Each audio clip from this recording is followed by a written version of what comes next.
Okay, I'm going to continue on with our little series on getting out of a domestic violence situation and options you have around it. I am not legal advice. I am also not a certified therapist or psychiatrist or psychologist.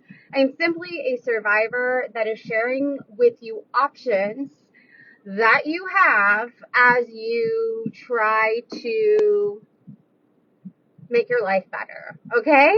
So, if you're jumping on, please say hi. I am about to go run some errands. I actually have to go over to the by Christie booth in Circle P Antiques in Navasota, where I have some vintage clothing, and we're kind of moving my location around to a better spot. So I'm going to head over and do that. But before I do, I wanted to make sure that I jumped on and just continued with our little series. Okay, this conversation is going to be very, very brief. If you know somebody that's going through domestic violence, if they're married, if they have kids, if they are receiving threats, if they are struggling, I want you to save this. If you are dealing with that, I want you to save this because it will allow my future pieces of information, which is all I'm sharing is pieces of information. It will allow you to see future conversations. Also, even if they're not ready to make a move yet, or you're not ready to make a move yet, but you have a feeling inside, that's also a reason. Save this and send it to yourself, okay? That way it doesn't get lost. You can always come back to it at a later point. Also, if you can, please follow, share, whatever you need to do. But the more you interact with these, the more you don't realize how much, but it pushes the word out to other people, even without you having to do anything. So the more that you interact, the better that it actually helps other survivors that are in a really tough situation. Okay, so I want to talk about options that you have. One of the things that I've seen a lot of women have also opened up to me over the years about this and things that I've personally experienced, but I cannot go into the details for the sake of both of my children. You have the option, if you are concerned, which a lot of times when you're getting ready to leave a situation, you're like, oh my gosh, remember your brain's not working. We talked about that on the last couple of lives. And you're like, oh my gosh, what is he going to do? Or sometimes that even happens with a man. You can be on the other end. It's not always women. It's just oftentimes women. Okay, so what is he going to do? Or what are they going to do? They've made all these threats to me, like I'm not going to be able to have my kids, or they've made threats to me, like I'm going to cut you off, or they have made threats like you're going to need to do X, Y, and Z for me. Like if you are receiving threats about anything, or you have concerns about the health of your children, okay, I want you to know you have options. One is we talked about sharing with somebody that's trusted. That way, it's good to be able to share with somebody. Just one person, maybe two, but not somebody that's going to go blab everything. Somebody that is going to be there to be able to listen to you, okay? A counselor is a great option, and domestic violence centers are fantastic to work with. Sexual abuse recovery centers are also great to work with. They have a little bit more of a niche, but oftentimes if you're going through domestic violence and verbal abuse, it's likely you're going through some version of sexual abuse too. It's just, that's the way things are. I'm not saying every case is like that, but it's often. Okay, so you can file something called a temporary restraining order. And what it does is it alerts the court that something's going on. Now, you have to look up your county. So this is important to know, is that you have to look up your state and your county. You cannot just, it's not the same in every county. Every county has their own like rules. But as a general guideline, at least in Texas, you can file a temporary restraining order and request it to be ex parte. Now, you're going to have exhibits. You're going to have documentation. So if you've received threats, you need to document that and include it in an exhibit list. If you have received, if you have concerns about your children and you have documentation of that, you need to include it in your exhibit list. Again, this is general information, not legal advice, not psychiatric advice, not therapy advice, just general information that you can literally Google. Go to texaslawhelp.org. They have a ton, I think it's .org. They have a ton of information that can also assist you on the right forms that you'll need. You will need some forms. Now, when you file stuff with a court, that temporary restraining order is going to place like a 14-day pause on the other person if it's signed off by the judge as ex parte. It holds things in place for 14 days until you can get to what we call a temporary orders hearing. And that is where you're going to go through and actually set up some boundaries that will last until a divorce takes place. So a temporary restraining order just simply allows the court to say, until we have an actual bigger hearing, which is called your temporary orders hearing, until we have that hearing, we're going to go ahead and we're going to place a pause on something. Now, if you're requesting that the children remain in your custody during that 14 days, that's okay. You can put that in there, but you have to have exhibits that back it up, okay? The other thing, and you're going to have to do some research on your own, which I know your brain is a little scrambled, which is why I'm telling you to contact a domestic violence center. They can kind of help you. They can't always give you legal advice, but they can point you to legal resources. All right. There's also in Texas called Lone Star Legal that can assist in parts of it as well. So just some information. Again, I am not an attorney. I am not here to give you legal advice. I'm here to tell you some resources that you can use because it's really hard when you don't know what to do next. And if you cannot afford a retainer for a lawyer, I understand. You can represent yourself. It's called PROSE, P-R-O space S-E.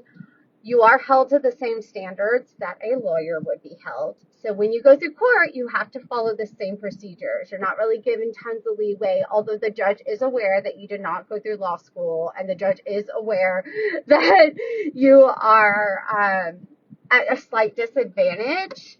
But you are technically held to the same standards, whether you can afford a lawyer or not.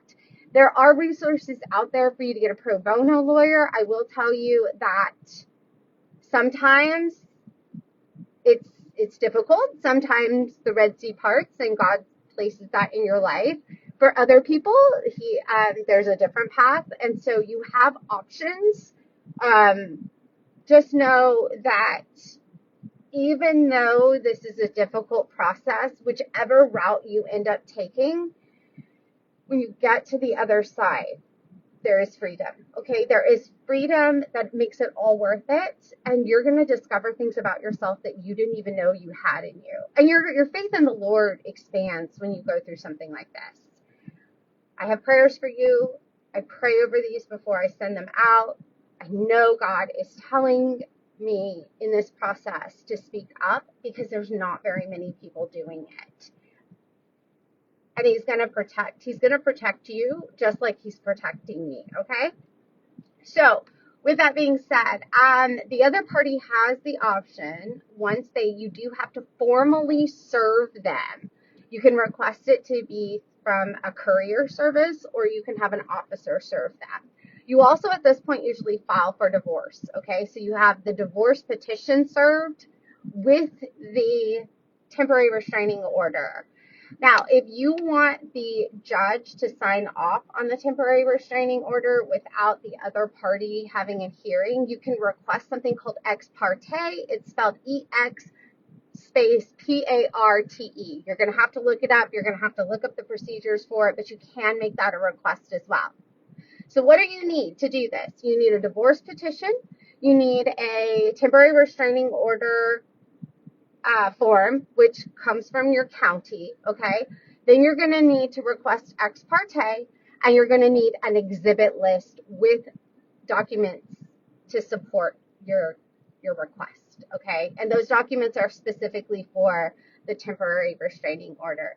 You'll go after that. If the other side receives it, hires a lawyer, and gets really aggressive, which oftentimes happens, okay, because they want to protect their reputation and they have rights too, then you may have a temporary restraining orders hearing pop up. 50% of the time, I don't want to say 50%, but I did have a lawyer say this. 50% of the time, they get dissolved, okay? Because if the other side can show that they are reasonable of any sorts or can discredit what you're doing, or even if they just present information that makes it not seem as serious as it is, regardless of what you feel inside, regardless of how serious you know it is, sometimes they get dissolved, and that's okay. It depends on the judge, okay? So I don't want you to lose heart in this process, but the judge's responsibility is to look at all sides of the case and the law and then make a decision.